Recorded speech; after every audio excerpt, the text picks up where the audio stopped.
जय हिंद, राम राम, राधे राधे।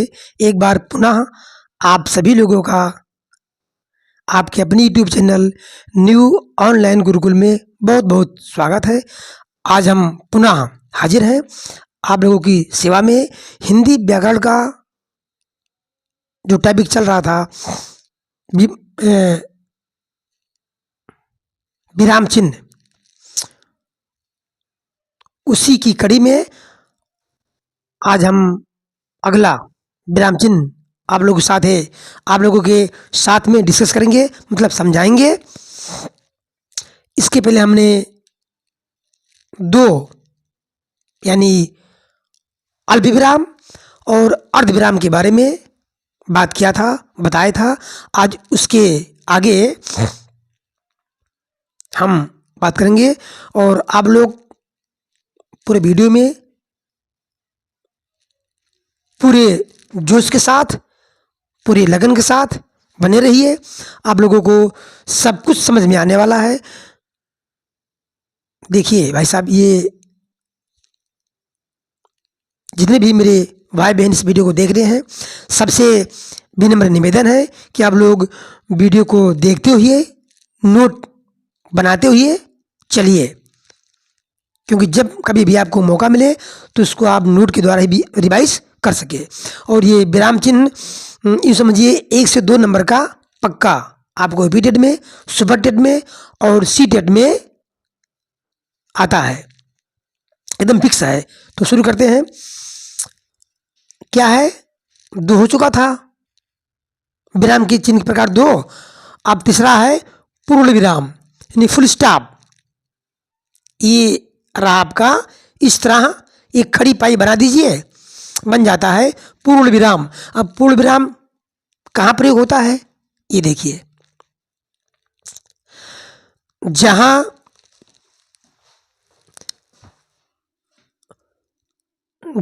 वाक्य की समाप्ति होती है वहां पूर्ण विराम का प्रयोग किया जाता है। जहां वाक्य की समाप्ति होती है वहां पूर्ण विराम का प्रयोग किया जाता है। जैसे राम घर जा रहा है, गीता रामायण पढ़ती है, मुकुल आज घर नहीं आएगा। जहां वाक्य की समाप्ति हो जाती है उसी के अंत में, उस वाक्य के अंत में पूर्ण विराम का चिन्ह लग जाता है। यह रहा आपका सिंबल।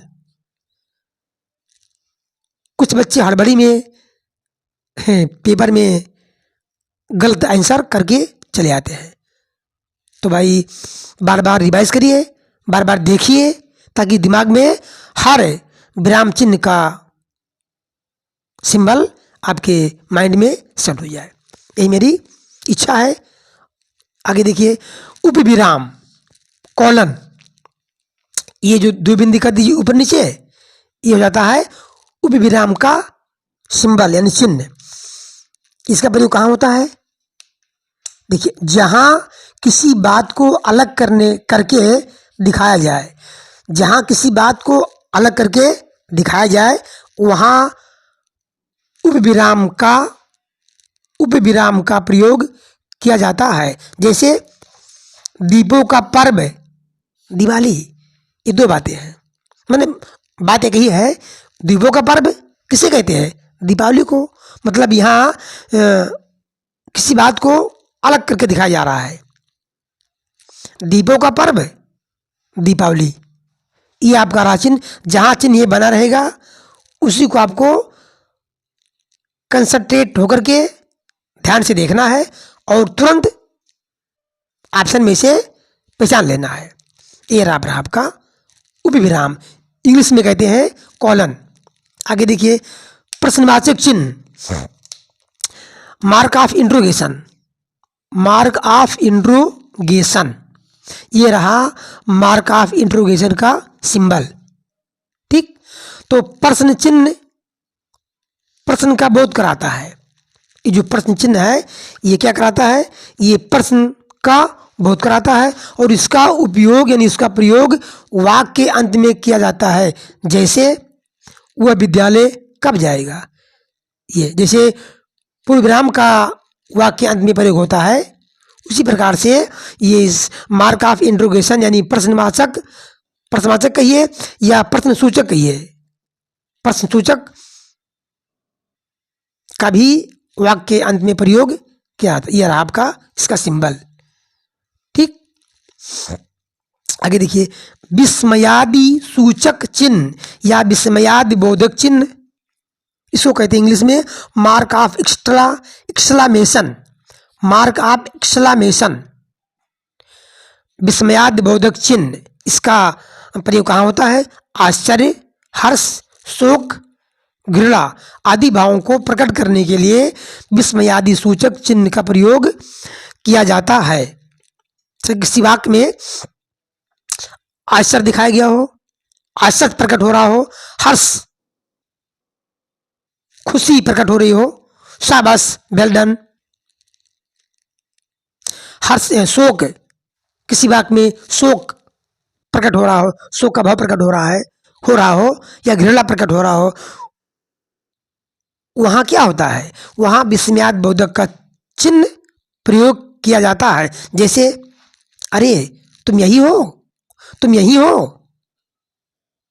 अरे अरे, ये चिन्ह आपका रहा, तुम यही हो, शाबाश, बहुत अच्छा किया, ब्रेवो, वेल डन। तो ये आपका चिन्ह विस्मयाद बोधक का चिन्ह पहचान लेना है। बस इतना करना आपको। मुझे उम्मीद है कि भाई आपको वीडियो की हर बात समझ में आ रही होगी।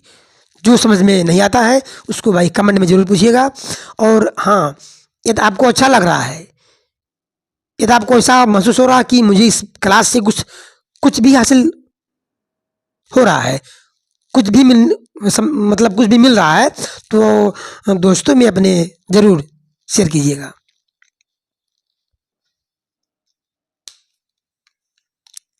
अगला है निर्देशक चिन्ह, इसे कहते हैं अंग्रेजी में डैश। ये रहा डैश का सिंबल, निर्देशक चिन्ह का ये रहा। पढ़ी पाई पढ़ दीजिए, बड़ा सा ये हो जाएगा निर्देशक चिन्ह। ठीक, तो इस चिन्ह का प्रयोग संकेत प्रकट करने के लिए किया जाता है। डैश का चिन्ह कहाँ होता है? संकेत प्रकट करने के लिए किया जाता है। जैसे भोला, तुम कब आओगे? अब भोला मतलब कह रहा है तुम कब आओगे, या भोला को कहा जा रहा है कि भोला तुम कब आओगे। ठीक, तो ये रहा आपका निर्देशक चिन्ह यानी डैश। इसको आपको ध्यान से देखना है। अब अगला है लाघव चिन्ह। ये भाई मोस्ट इंपॉर्टेंट, ये इस पर डबल स्टार लगा लीजिए, डबल स्टार। ये क्वेश्चन, ये मतलब ये लाघव चिन्ह बहुत बार आया है टेट एग्जाम में। एब्रेवेशन मार्क, ये सिंबल है जीरो जैसा बना दीजिए, मतलब जीरो से छोटा रहेगा। ये आपका चिन्ह है। इस चिन्ह का प्रयोग किसी शब्द को संक्षेप में लिखने के लिए किया जाता है। जो लाघव चिन्ह होता है, एब्रेवेशन का मार्क होता है, वो किसी शब्द को, किसी विशेष शब्द को संक्षेप में लिखने के लिए प्रयोग किया जाता है। जैसे ये रहा आपका डॉक्टर। अगर हमको डॉक्टर लिखना है तो ये पूरा डॉक्टर हुआ विस्तार से, लेकिन ये आपका रहा, ये डा बना, जीरो बना, उसके बगल लगा दीजिए, हो जाएगा डॉक्टर। मतलब डॉक्टर का ये क्या हो गया? संक्षेप रूप हो गया, संक्षिप्त रूप हो गया। अब ये है पंडित।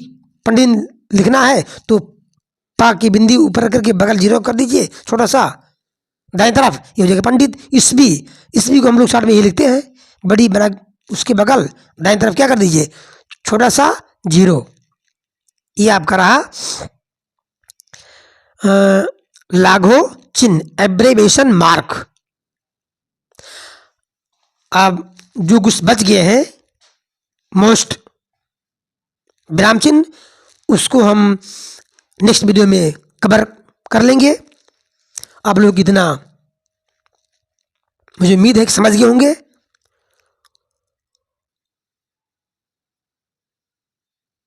तो अब इस क्लास को ही हम इन करते हैं। आप सभी को पूरा वीडियो देखने के लिए धन्यवाद, दिल से आभार व्यक्त करता हूं। और मेरा भाई मन है कि मैं जितना हो सके आपको जितने ढंग से हो सके अच्छे अच्छे कंटेंट लाकर दूं, ताकि आप लोगों को परीक्षा में इसका भरपूर सहयोग मिल सके।